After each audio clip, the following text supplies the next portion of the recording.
Assalamualaikum warahmatullahi wabarakatuh. Perkenalkan, saya Dimas Lesmana dengan NPM 2208 260004 dengan blog kardiologi. Di sini saya akan membawakan presentasi yaitu berjudul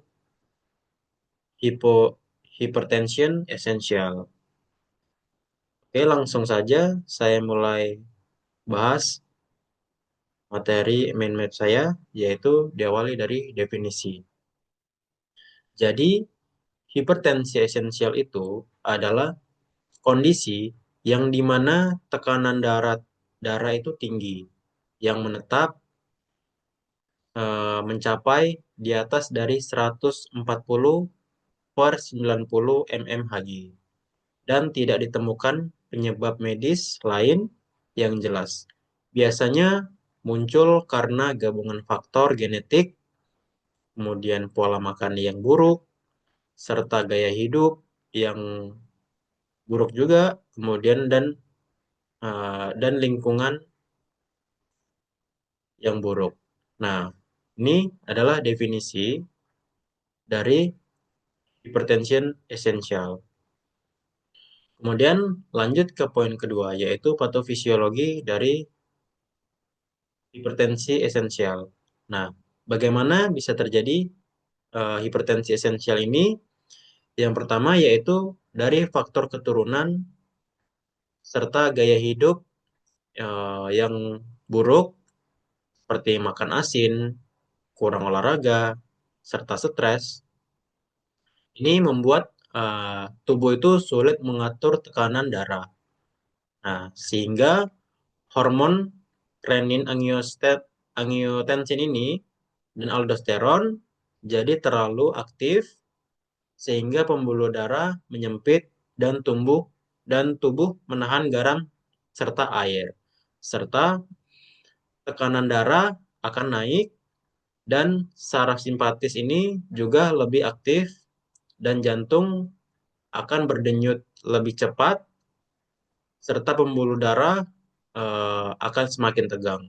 Nah, sehingga lama-lama pembuluh darah ini jadi kaku dan inilah yang terjadi, tekanan darah tetap tinggi terus-menerus. Nah, ini adalah patofisiologi dari hipertensi esensial. Nah, kemudian kita lanjut ke poin ketiga, yaitu pemeriksaan fisik dari hipertensi esensial. Nah, apa aja yang dijumpai dari penderita hipertensi esensial ini? Yang pertama yaitu yang pasti dijumpai tekanan darahnya itu pasti meningkat, yaitu di atas dari 140 per 90 mmHg.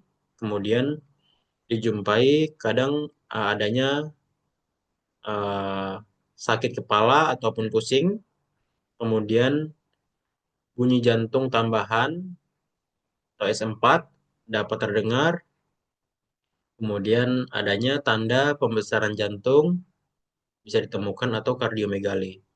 Nah, itu tadi beberapa pemeriksaan fisik yang dapat ditemukan pada hipertensi esensial. Oke, lanjut ke poin yang keempat, yaitu pemeriksaan penunjang dari hipertensi esensial ini. Apa aja pemeriksaannya? Yaitu pemeriksaan darah. Nah, pemeriksaan darah ini eh, apa aja? Yaitu yang diperiksa yaitu fungsi ginjal, kemudian elektrolit, serta profil lipid. Kemudian diperiksa juga urin, yaitu biasanya dijumpai proteinuria dan dilakukan juga pemeriksaan EKG atau ekokardiografi, di mana dijumpai nanti beban jantung, misalkan hipertrofi ventrikal kiri. Nah, serta pemeriksaan fundoskopi dengan adanya tanda retinopati dan retinopati hipertensi. Nah, nah, ini adalah beberapa pemeriksaan penunjang dari hipertensi esensial. Nah, lanjut ke poin kelima, yaitu ke tata laksana.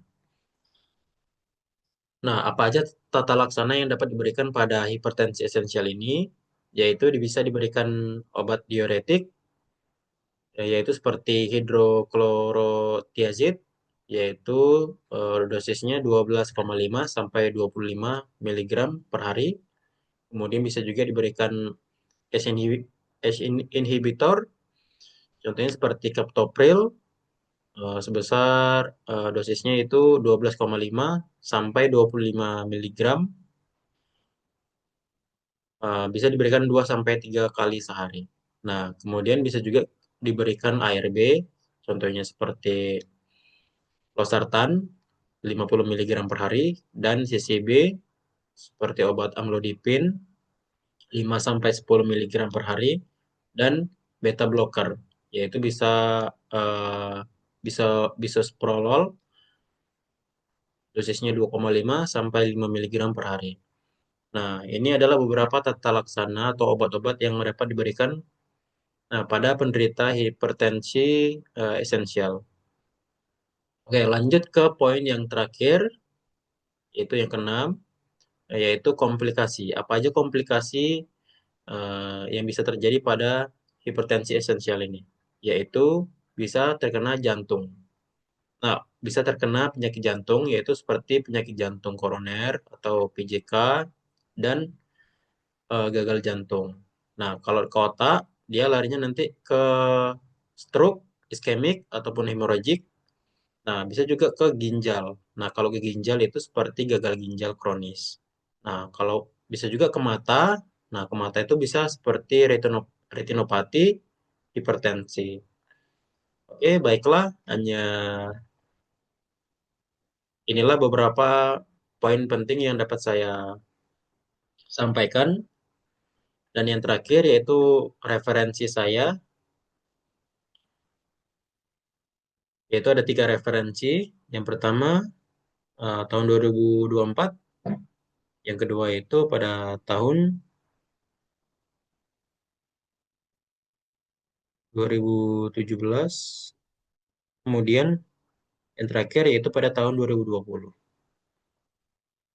Baiklah, eh, hanya sekian yang dapat saya sampaikan. Terima kasih yang sudah menonton. Semoga video ini bermanfaat bagi Anda dan dapat Anda pahami. Eh, Lebih dan kurang saya mohon maaf. Saya tutup. Assalamualaikum warahmatullahi wabarakatuh.